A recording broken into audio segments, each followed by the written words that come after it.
Aprang si karom nang litum kadukawi di battery subscribe karbi live news channel kelang beratu apanta nelitum suri karom perch iglo nelitum pini kijutsi arni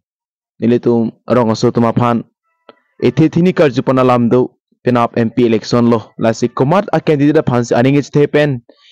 bodi pidume ke phaijima polam the tangte nalitum ta arjun ektha Pinang election ke ning ke thidun klong bate kecing ki ke tham la pen lam lun to mung kan kardun pen ning kang sam ke thek dun lo teng pote lun phong ke BJP phan ke ning hang de lo APRC star jai katha pan se ning hang lo ente nangli jai katha pan ning hang lo butang te kopi aningich the pasina nangli jai katha pan ke vote pipo lake khai longri kimisen ke mer atwar nang ke than pon la pen sik sedur aron pen alang nang ke than ki mum ajai ne se ning kang sam the tam to kok lo Opi nang phana kar jupon jilam kila hello ining MP election kilig along kumat aparti fansi nang ningete the lo Ningi thege BJP lo. BJP ma to si BJP phana le ningke the budang te BJP phan pahai budang te pia kerap si nang li kelong lo mate kelong po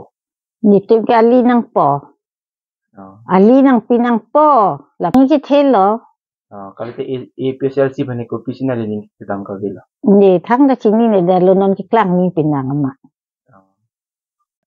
apna man ta ni li pui po bangke non ya katha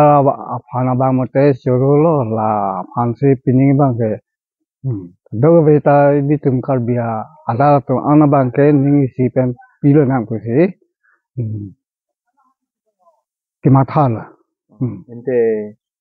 non jai katha panjong si pahai pen photi pen butang ke kopi ake joy si bang po rada ko mamate ka bia akai ten pan